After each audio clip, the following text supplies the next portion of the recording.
Same question. What would we do to clean that up? I encourage them to understand that they don't have to live in a lawless environment. A lot of us don't understand what a lawless environment really looks like because we live in homes with locked doors. We live in neighborhoods that police patrol. Well, the places that Los is talking about in the jungle are places that are off the side of the freeway that don't have fences, they don't have houses, they have tents and they have tarps. And anybody or any animal can come into those at any time. We need to give them a place where they can say, hey, look, here are the rules that I need to abide by. Show them the rules they need to abide by to live in an encampment like Second Chance, just off of Myers Way, to where they're fenced in, the city has taken and graveled the road, and people have volunteered to build tiny houses for them. Let them understand that they can have security and safety, and let them know that they and their children will benefit from it. You know, it's a sad thing. I have young children in school, and it's really, really heart-wrenching to find out that they're going to school with people who are homeless, with children who don't have an actual home. They may have a P.O. box. You know, when I was growing up, I'm old, but I don't remember I don't remember homelessness as an issue like it is right now. And those of us that can do something about it, we are our brother's keeper. We are one another's keeper. I don't know about you, and I'm pretty sure you feel bad about it, but to have a child suffering from homelessness is heart-wrenching because they can't do anything about it except for live in it and suffer from it. We owe them more than what we're giving them right now. My upbringing, I was raised by a Sunday school teacher and a Teamster, and union goes all the way back to my great-uncle. So there was a form of discipline that was set up to treat other people correctly, not just as you'd be treated, but as best you possibly can. And as I grew up, I got to see that because my mother was also a Girl Scout leader, and I got to see how to treat people and how to watch young people raised from different families, different backgrounds, different ethnicities. So you treat everyone the same. As a United States Marine, there was only one color, and they used to tell us if we got into a scuffle with someone from another ethnicity, so we got two kinds of Marines. We got dark green and we got light green. Well, we're all green Marines, and we should treat one another that way. As a legislator, I would look at everybody as the same. As a legislator, I understand that as a senator, I would be merely just a needle. The public is the thread that helps us sew up the problems in our community. Without the help of the community behind a legislator, the legislator can't just go in and have all the answers by themselves. They need the entire community. This entire district can go to the senator and say, hey, how about this idea? How about that idea? And we can investigate that and bring that back. You might send one of us to the Senate, but all of us are going to need all of you when we go to the Senate. And as a legislator, you have to keep that in mind, that you have 120,000 people that are part of that thread that'll help your needle stitch things up. You know, I find it ironic that back in 2011, the Chamber of Commerce asked this same question, and we're still struggling with that answer. We know that 57 people a day move into the Seattle area. It's a hot place to live. Everybody likes it here. We complain about the rain. We know the average child can describe 132 different colors of gray, but it is still a hot place to live. We know that a lot of people in West Seattle commute to downtown. We know that we need either a light rail system or better busing routes or better buses or, like you said, some incentive to take other than your car downtown, because at some point here in the very near future, parking is going to be non-existent. We'll be paying the prices that they pay in New York to park your car. You'll be buying monthly parking passes that cost a fortune. We need to look at different ways of funding a better transportation system to downtown Seattle where most people work. I work in Renton. I'm not going to bike to Renton. Oh, come on. I'll be your bike buddy. Thank you. But I see that we're going to start branching in both directions. As the city gets more crowded and we know the numbers, then we ought to make provisions for transportation to take those numbers to different places in the city. This is a hot place to live. It's not going to get any cooler. Housing prices are still $770,000 for houses, but people are still coming here. So it's obvious that we need the city engineers to go to work, the city council, and as a legislator, we would come up with ways to make that possible and give those politicians incentives to come up with ways as possible. So as a person who had to pay the tolls to get home from Everett every day, because the commute got so bad that if I went 405 or I-5 or cut off I-5, went behind Green Lake, it would still take me up to an hour and a half to get home. So my wife and I decided just to go ahead and buy the sticker, put it in our cars, and pay to drive. It feels so silly to to pay to drive down a freeway.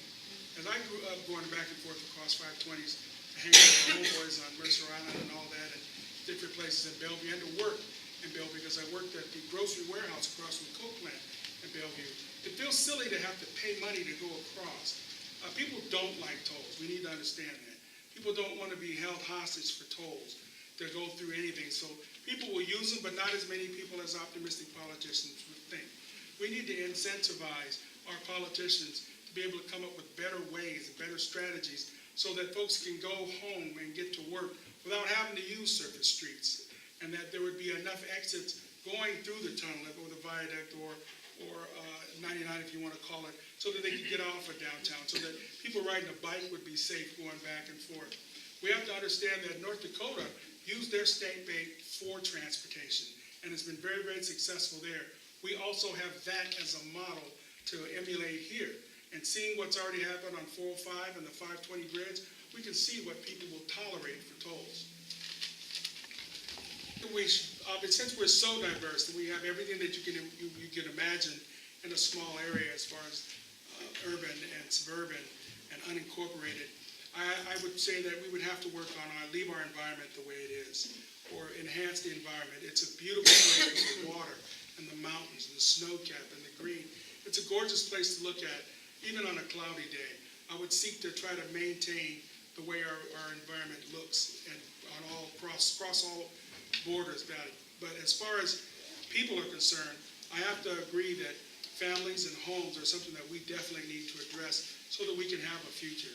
And of course, as a United States Marine, a lot of people associate Marines with violence and guns, but what you don't realize, because I'm the only one here with military experience running for this office, is the very first thing they teach you is safety with your gun.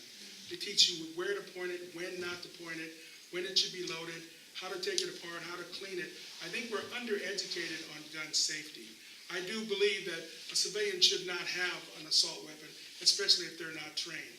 There's 2 weeks of solid training that the military folks go through with an assault weapon. They are incredibly deadly and unbelievably dangerous in the hands of an uneducated person. I think we need to make it as tough to buy a rifle as it is to buy a handgun. I think that as an SPD chaplain, I have to go visit those families whose children have committed suicide. And in some brackets between 8 and 14-year-olds, it's one of the top 5 killers of our children right now. Well, having 2 kids, and seeing how naturally computer savvy they are, I've learned in the past, I hope he's not here to hear me, but I don't want to know my secret. I've learned in the past few weeks, oh yeah, he's actually broken my computer and fixed it before I know it was broken. So children are gravitating toward technology like never before. They will live in an incredibly fast and technologically proficient world. There'll be biotech and nanotech that we can hardly comprehend that they just breeze through. If you don't believe that, ask your kid to text a message for you and watch how fast their little thumbs move. They're able to write something faster than we can understand that they're writing it. Are we prepared for a robot society? Not exactly. I worked on the 777 where we decided to have robots build the airplane and have people watch. Absolute disaster as it started out.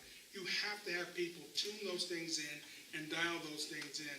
We've got a ways to go before we go to a whole robot society, and that means we have time to prepare for it. Robots will never be able to do everything for you. They'll never be able to match the skills and the sensitivity that a person has. The best thing we can do is tune them in to where they can help us the best. But our youth of the day, with their video games and their PC savvy, I think they're prepared better than we are for it. There are a lot of people that live in different neighborhoods that are paying $8,000 to $10,000 a year in just property taxes. You would have to revisit those. There should be nothing that should stop you from revisiting any error. Anytime you put something up or do something in your own yard, if it isn't good enough, you go back and try and fix it again. The same thing is consistent with our property taxes. At some point, when are they going to level off? It has nothing to do with the housing prices. The housing prices are going to continue to go up. We need to put something in the interim so that property taxes can slow down. And we won't end up like a couple of years ago on Mercer Island. We had a $400,000 a year property tax. They didn't pay that much for a house, but it's costing them that much money. We currently have a lady, older lady, who bought a house in the Lake Washington area years ago for $50,000. Now they want 20 grand from a senior citizen a year for property tax. That's just not right. At some point, there should be a cap to where we can look at for property taxes, and we'll have to look elsewhere to fund different things here in the state. One of the things we have to understand are how important small businesses are to our community, how they grow the different communities. When I was a child, my dad owned a janitorial small business where he would go down to the International District and he would clean the banks and different small businesses down there. I remember that fondly until I got fired by him pretty much for setting off a bank alarm. The button looked like a doorbell, so I had to hit it a couple times. Nowadays, they'd probably shoot everybody in the bank before they came in and said, what's going on? But as a small business owner, there are things that they need to know. I think we need to educate them and possibly start giving them the same kind of tax breaks that we give the big companies. We need to get them to understand that back in 1993, one of our legislators passed a bill, actually, way back then. It was actually called House Bill 1493. It was a link deposit program to where they would help fund small businesses. I think if we educated our small businesses to let them know this is what you have available to you, they would not only start up better, and they'd start up with more resources, but they would go continually longer and longer. They would actually get bigger and bigger. Some people don't want to have a big, gigantic corporation, but they want to have a neighborhood or a small city business. I think if we educate them on what's available to them, I think that would go a long way. And like dear friend Lois said, sit down and talk to them and find out what's bothering them, what they need help with, and then listen to what they say. And then we would take that to Olympia and discuss it with our other colleagues and see what kind of help we can get them. What I would like to happen or cause to happen as your state senator is I would bring all of my experience as clergy, as a United States Marine, as working with the Employees Community Fund, as feeding the homeless, as a union steward advocating with management and union members, as having to go down to Olympia with my union to make life better. I would take that to Olympia and be able to work across both aisles and be able to speak to people who I don't know or don't necessarily agree, because there's always going to be middle ground that's going to be available to all of us. I would work hard to find that middle ground because, as you know, we're not always going to get our way. Everything's not going to always be from our best understanding. You're going to have to listen to other people and sometimes meet in the middle. And I would take that experience of being able to work with people who have an opposite view that I have down there and